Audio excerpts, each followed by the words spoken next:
एक ओंकार सतनाम करता पुरख निर्भव निर्वैर अकाल मूरत अजूनी सैभं गुरु प्रसाद जप आद सच जुगाद सच है भी सच नानक होसी भी सच। पहली पातशाही श्री गुरु नानक देव जी महाराज जी की अमर रचना जपजी साहिब का जो मूल मंत्र है। इस मंत्र के द्वारा सच्चे पातशाह उस परमात्मा का गुणगान कर रहे हैं कि हे प्रभु, आप स्वयं प्रकट हुए ज्योति और श्रुति के रूप में। आपने करोड़ों ब्रह्मांड बनाए, 84 लाख योनियां बनाई, और जब से ये संसार बना आप बार बार मनुष्य का चोला धारण करके सदगुरु के रूप में अपने जीवों को चिताने के लिए आते रहे।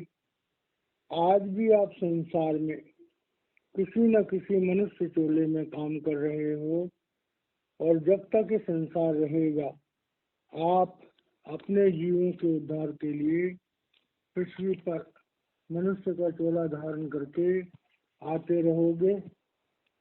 ये प्रभु की वडियाई है। अब हम जपजी साहब के स्वाध्याय में आज 34वीं पौड़ी को लेंगे, 34th पौड़ी को लेंगे। अब ये 34वीं पौड़ी से लेकर के और 38वीं पौड़ी तक जो ये पौड़ियां हैं, इनमें श्री गुरु नानक देव जी महाराज जी ने जो 5 लोक हैं, जैसे हमारे संत मत में जो भी गुरु साहिबान हैं वो फरमाते हैं कि प्रभु ने जब दुनिया रची तो पहला देश बनाया, वो देश था सचखंड का। पहला देश बना सचखंड का। उसके बाद बना प्रब्रह्म का देश, जहाँ पर निरामय कोष का शरीर दिया गया आत्माओं को। उसके बाद प्रभु की मौज हुई तो अकाल पुरुष ने काल पुरुष को रचा और ब्रह्म का देश बना। ब्रह्म के देश में आदि माया और आदि चेतनता, वहाँ पर आकर के 5 भूत, 3 गुण, 25 प्रकृतियाँ और स्त्री और पुरुष का भेद बना, ब्रह्म का देश। उसके बाद अन्न के देश में जो है वो माया 75% हो गई, चेतनता 25% हो गई, और वहाँ पर जो है आत्माओं का बल और कमजोर हो गया। उसके बाद जो 5वां देश बना वो बना पिंड का देश। तो पिंड के देश में 99% माया है, 1% जो हमारी आत्मा है, सिर्फ वही चेतन है, बाकी सब माया ही माया है। तो इस तरह से ये 5 जो मंडल हम लोग कहते हैं कि सचखंड या सतलोक, उसके बाद परब्रह्म, उसके बाद ब्रह्म, उसके बाद अन्न, उसके बाद पिंड। तो श्री गुरु नानक देव जी महाराज जी ने इनको इस तरह से बयान किया है कि सबसे पहले सचखंड, फिर उसके बाद उन्होंने कर्म खंड कहा, फिर उन्होंने कर्म खंड कहा, फिर उन्होंने ज्ञान खंड कहा, और फिर उन्होंने धर्म खंड कहा। तो ये जो पृथ्वी है, इस पृथ्वी को श्री गुरु नानक देव जी ने धर्म खंड कहा।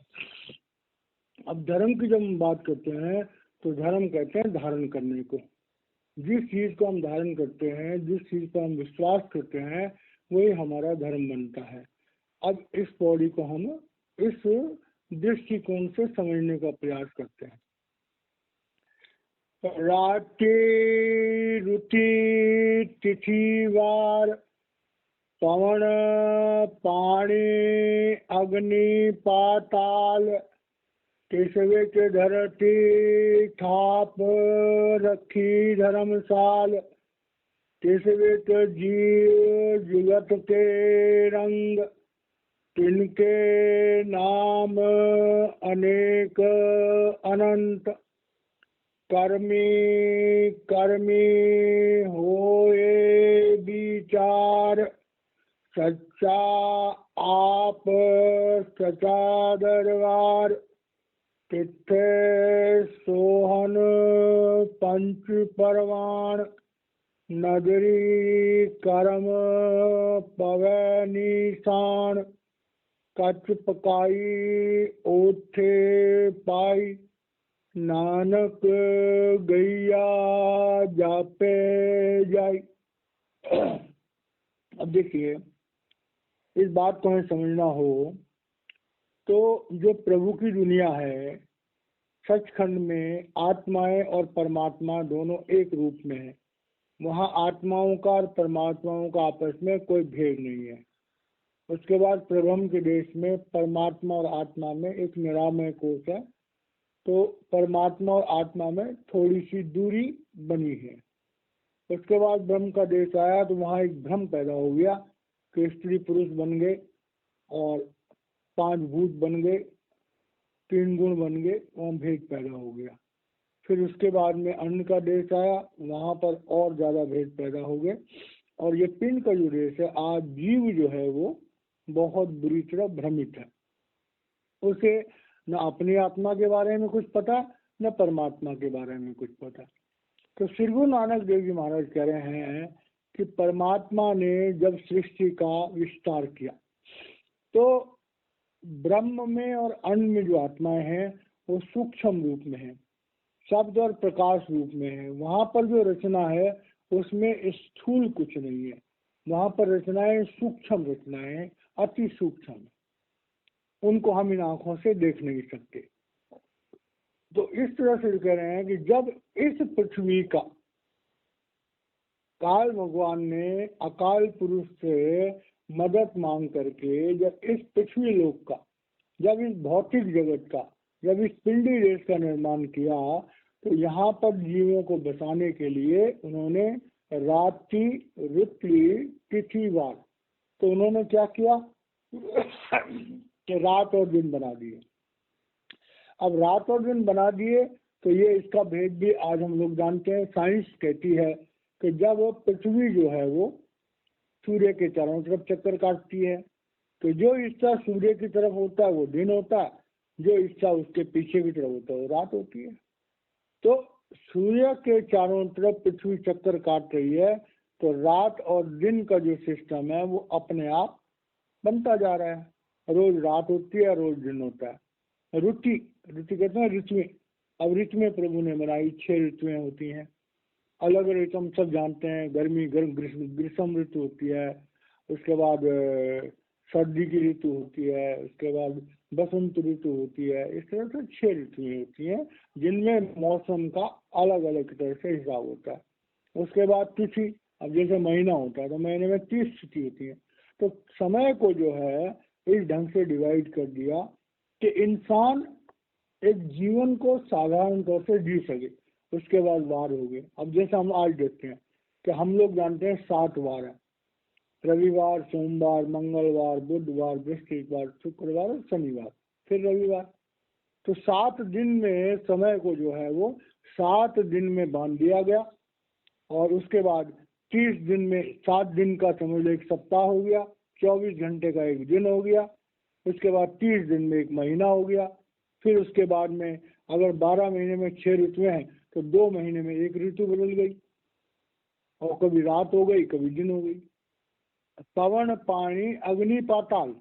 और परमात्मा ने जो हम लोगों को जिंदा रहने के लिए हमें पवन, हवा दिया, पानी दिया, अग्नि दी, पृथ्वी तत्व, जल तत्व, अग्नि तत्व, वायु तत्व और आकाश तत्व, ये प्रभु ने हमारे लिए बनाए जिससे कि मनुष्य जो है इस पृथ्वी पर जी सके। तिस विच धरती थाप रखी धर्मशाला। और जब करोड़ों ब्रह्मांड बनाए गए थे तो आज साइंस भी इस बात को मानती है कि हर प्लेनेट पर, हर ग्रह पर जीवन संभव नहीं है। जैसे आज की साइंस ने चंद्रमा पर जा करके देख लिया, चंद्रमा पर उतर करके देख लिया, लेकिन चंद्रमा पर जो है वो जीवन के किसी जीवित मनुष्य का या जीवित कोई जीव का वहां पर कोई भी अंश इनको नहीं मिला। इसका मतलब चंद्रमा पर अभी जीवन संभव नहीं है। अभी साइंस कोशिश कर रही है कि मंगल ग्रह पर कोई जीवन मिले, उसकी भी रिसर्च चल रही है। तो आज साइंस इतनी डेवलप हो गई है, फिर भी हम थोड़ा बहुत चंद्रमा के बारे में जान पाए हैं और थोड़ा बहुत मंगल ग्रह के बारे में जान पाए। तो परमात्मा मतलब श्री गुरु नानक देव जी महाराज कह रहे हैं कि उस परमात्मा ने जब ये सोचा कि इस पृथ्वी पर जीवों को जिंदा रहने के लिए एक वातावरण दिया जाए, तो यहाँ पर जल भी है, यहाँ पर पृथ्वी तत्व भी है, जल तत्व भी है, अग्नि तत्व भी है, वायु तत्व भी है, इंसान को सांस लेने के लिए ऑक्सीजन भी है, पीने के लिए पानी भी है, अग्नि भी है, हम कोई चीज पकाना चाहें तो, हजारों तरह के फल हैं, हजारों तरह की सब्जियां हैं, बीसियों तरह के मेवे हैं, बहुत सारे कंदमूल फल हैं, बहुत सारी दवाइयां हैं। तो परमात्मा ने जब ये सोचा कि पृथ्वी पर आत्माओं को शरीर दिए जाएं, तो परमात्मा ने उन शरीरों को जिंदा रहने के लिए पूरी व्यवस्था की। तो तिस विच धरती ताप रखी धर्मशाल, तिस विच जीव जुगत के रंग, किनके नाम अनेक अनंत। अब ये बात जो बड़ी समझने वाली है कि परमात्मा ने पहले हमारे लिए सारी व्यवस्थाएं करी और उसके बाद उन्होंने जीव आत्माओं को शरीर दिए। मतलब वो परमात्मा हमारा कदम कदम पर ख्याल रखता है। हम इंसान ये सोचते हैं कि शायद परमात्मा हमारा ख्याल नहीं करता, हमें अपना ख्याल खुद करना होगा, ऐसा एक मनुष्य जो है वो सोचता है। लेकिन सच्चाई ये है कि उस परमात्मा ने जीव के पैदा होने से लेकर के और जीव के अंतिम दिन तक का पूरा हिसाब उसने पहले से तैयार कर रखा है। तो तिस विच जीव जुगत के रंग। अब यहाँ जुगत का मतलब होता है कि कर्मों का विधान, कि परमात्मा ने इस संसार जो बनाया, आज की दुनिया में जितने भी जीव हैं 84 लाख योनियों में, सारे महापुरुष कहते हैं कि वो जीव प्रारब्ध के वशीभूत होकर के उन योनियों में है। अब ये बात समझने वाली है कि मनुष्य को छोड़ करके बाकी जितनी भी योनियां हैं वो सारी भोग योनियां हैं। उन योनियों में हमने सिर्फ कर्मों को भोगना है, हमें कर्म करने की कोई स्वतंत्रता नहीं। कर्म करने की स्वतंत्रता हमें सिर्फ मनुष्य के चोले में है। सिर्फ मनुष्य के चोले में परमात्मा ने कर्म करने की स्वतंत्रता दी है। तो यहाँ पर श्री गुरु नानक देव जी महाराज कह रहे हैं कि भाई 84 लाख योनियां बनाई हैं और 84 लाख योनियों में अनंत अनंत जीव हैं जिनकी गणना करना, जिनको गिनना बड़ा मुश्किल काम है। तो कह रहे हैं ये जो अनंत अनंत जीव बनाए प्रभु ने, 84 लाख योनियां बनाई हैं, तो कह रहे हैं इन योनियों में आत्माएं कैसे आती जाती रहती हैं। तो उसका कह रहे हैं कि कर्मी कर्मी होय विचार। तो कह रहे हैं कि भाई जो काल सत्ता है उसका जो डिपार्टमेंट है, जो कि जैसे हम कहते हैं ब्रह्मा करोति दीर्घायु, विष्णु करोति संपदा, शिव करोति कल्याणम, गणपति पूज्य नमः। ब्रह्मा जी जो है वो उत्पत्ति को देखते हैं। जब किसी को नया शरीर देना होता है तो ब्रह्मा जी का डिपार्टमेंट है। जब पैदा हो जाते हैं जीवन भर उसके पालन का तो विष्णु भगवान का डिपार्टमेंट है। जब उम्र पूरी हो जाती है तो उसका कर्मों का हिसाब किताब करने के लिए भगवान शिव का डिपार्टमेंट है। तो कह रहे हैं कर्मी कर्मी होए विचार। तो कह रहे हैं संसार में जैसे हम कर्म करते हैं उसी तरह के फल भोगने के लिए हमको दुनिया में आना। बड़ी गहराई से समझने वाली बात है। मनुष्य जीवन प्राप्त करके जो लोग राक्षसों के जैसे कर्म करते हैं तो उनको या तो नरक मिलता है या फिर उनको जैसे शेर, कुत्ता, गीदड़, इस तरह की जोनियां मिलती हैं कि जहाँ पर जो है इंसान नरभक्षी हो जाता है, यहाँ पर इंसान तमोगुणी हो जाता है। तो श्री गुरु नानक देव जी महाराज कह रहे हैं कि कर्म करने की स्वतंत्रता सिर्फ मनुष्य को है और मनुष्य जन्म में किए हुए कर्मों को भोगने के लिए हमें 84 लाख योनियों में जाना पड़ता है। तो भाई जब हम मनुष्य के जीवन में जी रहे हैं तो हमें अपने कर्मों पर विचार करना चाहिए। इसीलिए महापुरुष कहते हैं कि रोज डायरी रखो। डायरी रख करके रोज चेक करो कि हम किस तरह के कर्म कर रहे हैं, हम कौन सी गलतियां कर रहे हैं। क्या हम झूठ बोलते हैं, क्या हम कपट करते हैं, क्या हमारा जीवन अपवित्र है? क्या हम सच्चाई से दूर हैं? तो हमारे जीवन में सच्चाई होनी चाहिए, पवित्रता होनी चाहिए, दया होनी चाहिए, विरक्ति होनी चाहिए और नम्रता होनी चाहिए। तो ये बात बड़ी गहराई से समझने वाली है कि मनुष्य जीवन पा करके जिस इंसान ने अपने कर्मों की तरफ निगाह नहीं डाली, जिसने अपने कर्मों को चेक नहीं किया, जिसने ये नहीं देखा कि मैं किस तरह के कर्म कर रहा हूँ, उसका जीवन खतरे में है। क्योंकि जैसे हम कर्म करेंगे वैसे ही आगे जाकर के हमें उनको भोगने के लिए जाना पड़ेगा। अगर हमारे बहुत अच्छे कर्म हैं हम स्वर्ग जा सकते हैं, देवताओं की योनि में जा सकते हैं। हमारे बुरे कर्म हैं हम नरकों में जा सकते हैं। हमारे बुरे कर्म है हम नीचे की योनियों में जा, सांप, बिच्छू और इस तरह के योनियों में जा सकते हैं। अगर हमारे सामान्य कर्म है हम मनुष्य दोबारा बन सकते हैं। तो श्री गुरु नानक देव जी महाराज कह रहे हैं कि मनुष्य जीवन प्राप्त करके हमें अपने कर्मों की तरफ निगाह डालनी चाहिए। सच्चा आप सच्चा दरबार, ये बात बड़ी गहराई से समझने वाली है। हम लोग क्या करते हैं, जब कोई गलती करते हैं तो हम कहते हैं कौन देख रहा है, हम कहते हैं कौन देख रहा है। बंद कमरे में हमने कोई गलती करी, कौन देख रहा हमको। जंगल में हमने गलती करी, कौन देख रहा हमको। अरे भाई कौन देख रहा हमको? हमारे कंधे पर जो है चित्रगुप्त तो हर समय बैठा हुआ है, जो हमारे हर सोच को, हर बोल को, हर कर्म को नोट कर रहा है। तो वो परमात्मा तो बच्चा थोड़ी है कि वो हमारे कर्मों को हम छुप छुपा के जो कर्म करते हैं वो परमात्मा नहीं देख रहा। भाई परमात्मा तो देख रहा है, वो परमात्मा तो हमारे अंदर ही विराजमान है। वो परमात्मा है तो हम जिंदा हैं।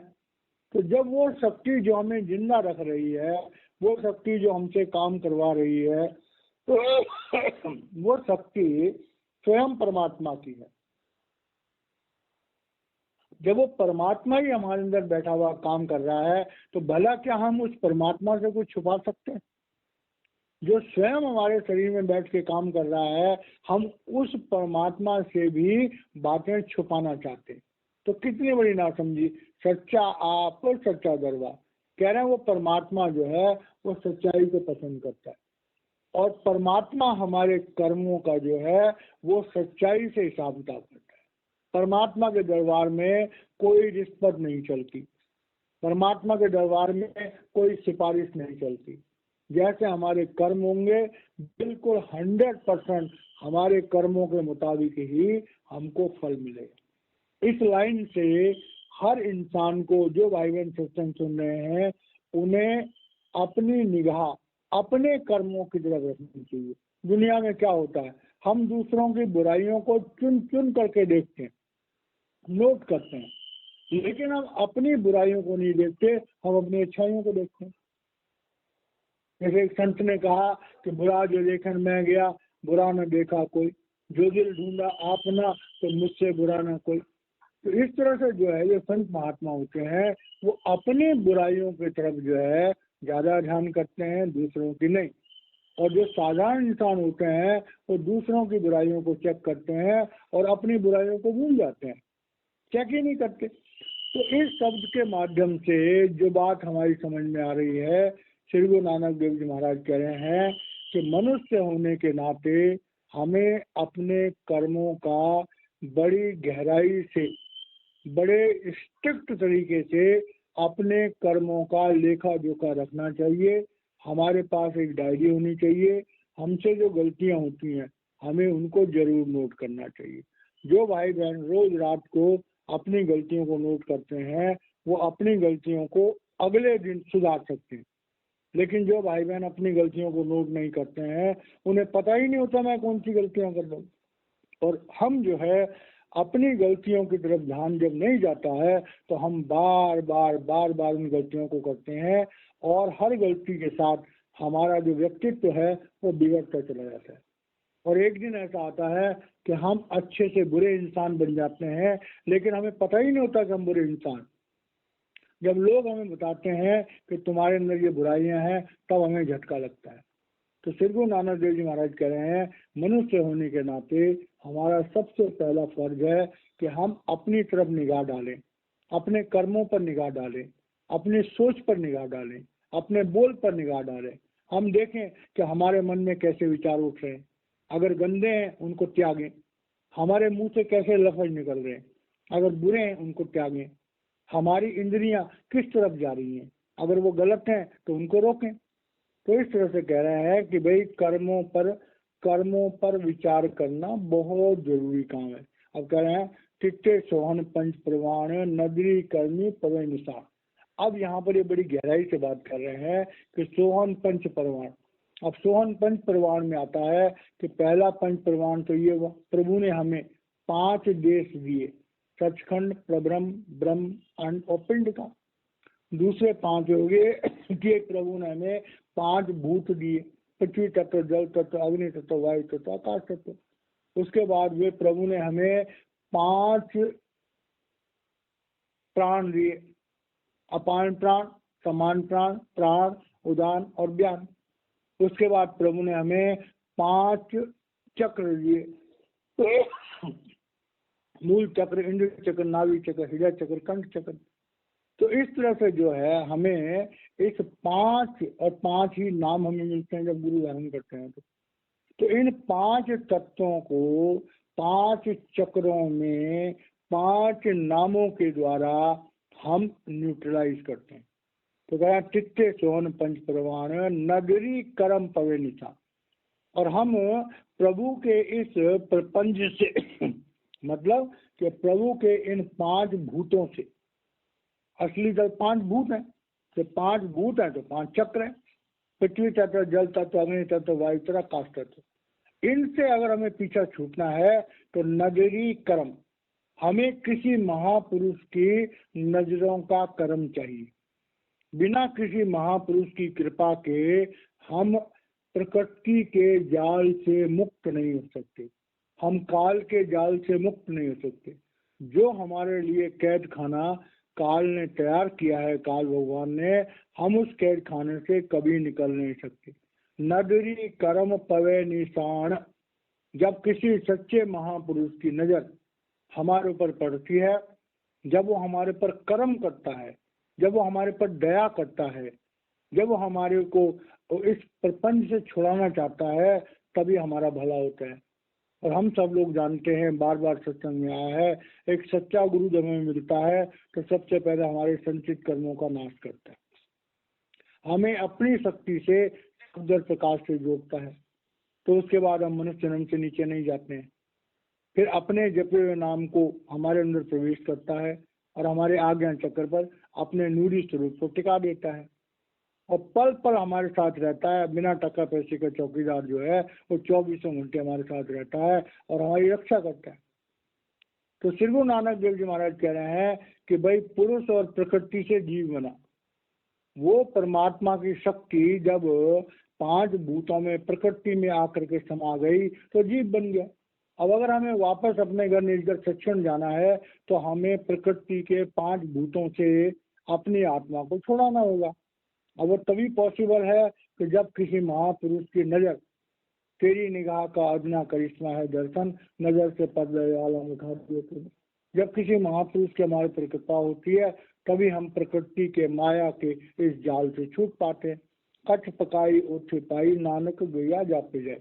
अब इसमें कह रहे हैं कि भाई जब हम प्रभु के रास्ते पर चलते हैं तो शुरू में हमारा शौक जो है वो एक वातावरण से प्रभावित होता है, जिसे हम कहते हैं कच्चा शौक। हमारा कच्चा शौक क्या है, कभी तो मूड में आया तो सत्संग में चले गए, सत्संग में चले गए, बड़ा मजा आया, गुरुजी भी अच्छे लगे, 2-4 दिन सत्संग में गए, फिर भूल गए। तो वो है हमारी कच्ची भक्ति। तो कह रहे हैं कि भाई शुरुआत जो है वो हमारी कच्ची भक्ति से शुरू होती है, लेकिन अगर हम बार बार वहां जाते रहेंगे तो वो पक्की हो जाएगी। मतलब यहाँ पर ये कह रहे हैं कि मनुष्य जीवन पा करके हमें सत्संगों से लगातार जुड़ना चाहिए। जो भाई बहन इस स्पिरिचुअल टॉक चैनल पर सत्संग सुन रहे हैं, मैं उनका बहुत बड़ा आभारी हूँ कि वो रोज सत्संग सुनते हैं। लेकिन उससे ज्यादा मैं ये कहना चाहूंगा कि वो अपने ऊपर कृपा करते हैं कि रोज सत्संग सुनते हैं। क्योंकि जैसे हम रोज नहाते हैं, रोज खाते हैं, शरीर को बल मिलता है, नहाते हैं तो शरीर ताजगी आती है, तो जैसे नहा करके ताजगी आती है, ऐसे ही सत्संग की वर्षा में, सत्संग की गंगा में नहा करके हमारी आत्मा जो है वो शुद्ध हो जाती है, स्वच्छ हो जाती है, बलवान हो जाती है। तो कह रहे हैं कि भाई सत्संग जो है वो हमारी जिंदगी का एक हिस्सा होना चाहिए और हमें रोज किसी न किसी रूप में सत्संगों से जुड़ा होना चाहिए। जो भाई बहन रोज सत्संगों से जुड़े रहते हैं तो वह नानक गैया जापे जाए, तो धीरे धीरे करके हमारी वो आदत बन जाती है और फिर हम प्रभु की तरफ चलने के लिए हमारा स्वभाव बन जाता है। फिर हम प्रभु के बिना रह नहीं सकते।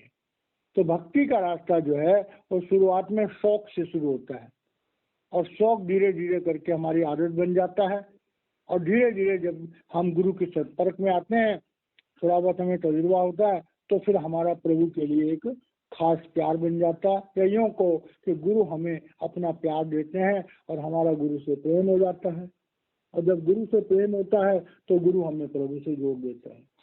तो इस तरह से ये जो पौड़ी हमारी 34वीं पौड़ी है, इसमें जो है वो जो पहला मंडल है वो है धर्मखंड का।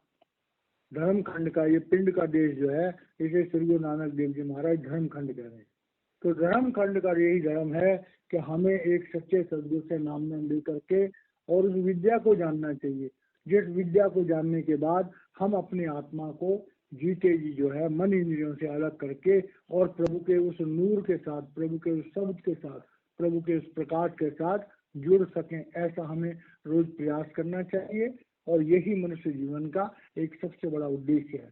तो इन्हीं शब्दों के साथ मैं वाणी को विराम देता हूँ और अगला जो है हम कल करेंगे। जय महाराज जी की।